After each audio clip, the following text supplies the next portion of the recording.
ആ ലൈബ്രറി ഒരു അർദ്ധ സർക്കാർ സ്ഥാപനമാണല്ലേ? അതെ, സാംസ്കാരിക വകുപ്പിന്റെ ഗ്രാന്റ്. ആ ഗ്രാന്റ് വെച്ചോ എത്ര പൈസ ഗ്രാന്റ് കിട്ടും? ഗ്രാന്റ് എത്രയൊക്കെ കിട്ടും? 30,000. പിന്നെ ലൈബ്രറി കൗൺസിൽ ഗ്രാന്റ്. ഓക്കെ. പിന്നെ ലൈബ്രറിയൻ അലവൻസ്. അങ്ങയുടെ ജീവിതകാലത്ത് PA നേരിട്ട് കണ്ടിട്ടുണ്ടായിരുന്നു? ഓ, കണ്ടിട്ടുണ്ട്. ബന്ധം അടുപ്പുണ്ടായിരുന്നു? എന്നെ പഠിപ്പിച്ചിട്ടുണ്ടല്ലേ? ഓ, അത് ശരി. അപ്പൊ നിങ്ങൾ നല്ല അടുപ്പുണ്ടായിരുന്നു? ഓ, ഉണ്ടായിരുന്നു. അദ്ദേഹത്തിന്റെ മരണാനന്തരം എത്ര കാലം കഴിഞ്ഞ ലൈബ്രറി ഉണ്ടായത്? 81-ലാണ് ലൈബ്രറി തുറന്നത്. വൈലോപ്പള്ളി. ഓ, വൈലോപ്പള്ളി ശ്രീധരനാണ് ഗ്രന്ഥാലയ ഉദ്ഘാടനം. അന്ന് തൊട്ട് ഞാനുണ്ട്. 41 വർഷം. ശമ്പളം എത്രയായിരുന്നു അങ്ങേക്ക്? 150 രൂപ. പിന്നെ റിട്ടയർ ആയപ്പോ 4,000 ആയിരുന്നു. അപ്പോൾ വളരെ വരുമാനം കുറവായിരുന്നു. അപ്പോൾ ഈ ഒരു വിഷയം നമുക്കേ ഈ ഇടയ്ക്കിടയ്ക്ക് ഇങ്ങനെ അസുഖം വരുന്നുണ്ട്, നമുക്കതൊരു കോംപ്ലക്സ് ആയിട്ട് മാറിയിട്ടുണ്ടോ പഠിക്കുമ്പോഴൊക്കെ? പഠിക്കുമ്പോൾ എനിക്ക് കോംപ്ലക്സ് തോന്നിയിട്ടുണ്ട്. കാരണം മറ്റുള്ളവരുടെ മുന്നിൽ നമ്മൾ ഒരു കോമാളി കഥാപാത്രമായി മാറുന്നു, ഒരു രോഗം എന്നുള്ളതിൽ തോന്നിയിരുന്നു. ഈ കുട്ടികളും അതുപോലെ തന്നെ കൂട്ടുകാരികളും ഒക്കെ തന്നെ ഇതൊരു അസുഖമാണ് എന്ന് മനസ്സിലാക്കിയിട്ടില്ല. നമ്മൾ അഭിനയിക്കുകയാണെന്നാണ് അവർ മനസ്സിലാക്കി. അണ്ടർസ്റ്റാൻഡ് ചെയ്യാനുള്ള ഒരു കഴിവില്ല എനിക്ക് പറയുകയാണെങ്കിൽ. അതായത് ഒരു രോഗമാണ്, അല്ലെങ്കിൽ അന്നത്തെ കാലത്തെ കുട്ടികളെക്കാൾ ഇന്നത്തെ കുട്ടികൾ കുറച്ചുകൂടെ ഇതാണെന്നാണ് ഞാൻ വിശ്വസിക്കുന്നത്. കാരണം ഇന്നിപ്പോ ഒരു കുട്ടി എന്തെങ്കിലും രോഗാവസ്ഥ വന്ന് വീണാൽ മറ്റുള്ള കുട്ടികൾ വേഗം അതിനെ ക്യാച്ചപ്പ് ചെയ്യും. അന്ന് അത് ഒരു പിൻവാങ്ങൽ പോലെയാണ്. അവർക്കത് എന്താണെന്ന് അറിയുന്നില്ല. പിന്നെ ഈ പറയുന്ന പോലെ പകരുവോ, പലരും വീട്ടിൽ നിന്ന് പറഞ്ഞു കൊടുക്കുന്ന പല സംഭവങ്ങളായിരിക്കാം അന്നത്തെ. അപ്പൊ അതിന്റെ ഒരു വ്യത്യാസം എനിക്ക് നല്ലപോലെ തോന്നി. റിസൾട്ട് ഒക്കെ എങ്ങനെയായിരുന്നു? പഠിക്കാൻ പറ്റുമായിരുന്നു? പഠിക്കാൻ പറഞ്ഞ ഈ പറഞ്ഞ പോലെ റിക്കവർ ആകുമ്പോ വീണ്ടും പഠിക്കും. അങ്ങനെ പഠിച്ച കാര്യങ്ങളൊക്കെ മറന്നു പോകും. പഠിച്ച കാര്യം ഇത് വന്നാൽ മറന്നു പോകും. പക്ഷെ എനിക്ക് അതിലെ എനിക്ക് എന്താ പറയാ, ഏറ്റവും അതിലൊരു ഇത് പറയാനുള്ള എന്റെ അച്ഛന്റെ റോളാണ്. കാരണം ഒരു രോഗം വരുമ്പോ നമ്മൾക്ക് ദേഷ്യമാണ് കൂടുതൽ വരിക. ഞാൻ അമ്മയോടാണ് എപ്പോഴും ദേഷ്യപ്പെടല് ഒക്കെ കാണിച്ചിരുന്നത്. പക്ഷെ ആ സമയത്തൊക്കെ എനിക്ക് ഒരു മൈൻഡിന് മാറ്റം കൊണ്ടുവന്നത് വായനയാണ്. അത് ഞാൻ തുറന്നു പറയാം. കാരണം അച്ഛൻ ആ ലൈബ്രറിയിലായതുകൊണ്ട് നിറയെ ബുക്സുകൾ ഇഷ്ടം പോലെ കൊണ്ടുവരും. ഞാൻ ചെറുപ്പം തൊട്ടേ ബുക്കുകള്, ബാലസാഹിത്യങ്ങളൊക്കെ കൊണ്ടുവരും. അതുപോലെ ഈ നോവലുകളാണോ, കഥകളാണോ, കവിതയാണോ? അല്ല, ഓരോ ഏജിനനുസരിച്ചിട്ട് അച്ഛൻ ഓരോന്ന് കൊണ്ടു തന്നിട്ട് ഇങ്ങനെ അത് വായിച്ചിട്ടുണ്ട് ഓരോ ഇതും. പിന്നെ നമ്മളുടെ ചോയ്സിന് നമ്മൾ പോയിട്ട് മീൻസ് മെച്ചുവേർഡ് ആയപ്പോൾ അതിനനുസരിച്ചുള്ള മാറ്റങ്ങൾ നമുക്ക് വന്നു. അതുവരെ അച്ഛൻ തന്നെ സെലക്ട്. എന്റെ ഒരു ഇത് പോട്ടെ, എന്താ പറയാ, പുറമേ നിന്ന് വരുന്ന മെമ്പേഴ്സ് അടക്കം അത്രയും എഡ്യൂക്കേറ്റഡ് ആയാലും പോലും അച്ഛനോടാണ് ബുക്സ് സേതുവേട്ടൻ എടുത്തു തന്നാൽ മതി എന്ന് പറയും. അങ്ങനെയായിരുന്നു അല്ലേ? ഓക്കെ. അപ്പൊ താങ്കൾ എനിക്കൊന്ന് ഈ +2 പഠിക്കുമ്പോഴൊക്കെ എനിക്കൊന്ന് 2 വിഷയത്തിൽ തോറ്റു അല്ലേ? അതും ഈ പ്രശ്നം, ഈ അസുഖം കാരണമാണോ തോൽക്കേണ്ടി വന്നത്? അപ്പോഴും കളിയാക്കലിന് വിധേയമായി. അപ്പൊ ആ കാലത്താണോ നമുക്ക് ഭയങ്കര മാനസിക പ്രശ്നമായിട്ട് ഇനിയിപ്പോ ജീവിച്ചിരുന്നിട്ട് കാര്യമില്ല, മരിച്ചു കളയാം എന്നുവരെയൊക്കെ സൂയിസൈഡിനെ കുറിച്ചൊക്കെ ആലോചിച്ചു തുടങ്ങി? പഠന സമയങ്ങളിൽ ഒരുപാട് ഈ ഹൈസ്കൂൾ കാലഘട്ടങ്ങളിലും തോന്നിയിട്ടുണ്ട്. പല സമയങ്ങളിലും ഈ പറഞ്ഞ പഠനം എനിക്ക് ആ ഒരു ടീച്ചർ പ്രൊഫഷനിൽ എത്തി എന്റേതായ ഒരു മൈൻഡ് ആറ്റിറ്റ്യൂഡ് എടുക്കുന്നവരെയും പലപ്പോഴും തോന്നിയിട്ടുണ്ട്. അപ്പൊ അമ്മയുടെ ഒരു കരുത്ത് മകൾക്ക് കിട്ടി അല്ലേ?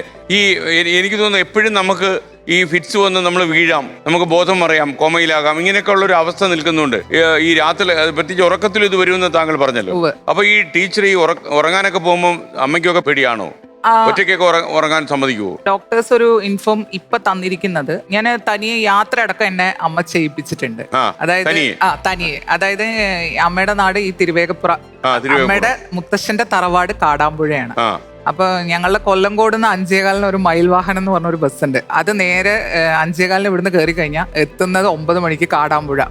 അതിന്റെ ഇടയിൽ 8:30 സംതിങ് എന്തോ ഒരു ടൈമിംഗ് ആണ് തിരുവേഗപ്പുറം. ആ ഒരു യാത്രയൊക്കെ അമ്മ എന്നെ തനിയാണ് ചെയ്യിപ്പിച്ചിരിക്കുന്നത്. പക്ഷെ എന്തോ എവിടെയോ ഒരു ഈശ്വരന്റെ ഇതെന്ന് ഞാൻ ഇപ്പോഴും വിശ്വസിക്കുന്നത്. ഈശ്വരൻ എന്ന് പറഞ്ഞാൽ ചിലപ്പോൾ ഞാൻ ഈ ചെയ്യുന്ന ആ കുട്ടികൾക്ക് എന്നോടൊന്നും പറയാൻ പറ്റില്ല. ഞാൻ പറയുന്നത് അവരുടെ ഒരു സന്തോഷം, ആ ഒരു ഹാപ്പിനെസ്സോ എന്നെ ഇവിടെ പിടിച്ചു നിർത്തുന്നതാണ് ഞാൻ വിശ്വസിക്കുന്നത്. ടീച്ചർ ഈ കുട്ടികളെയൊക്കെ കണ്ടെത്തുന്ന കല്യാണത്തിന് ശേഷമല്ലേ?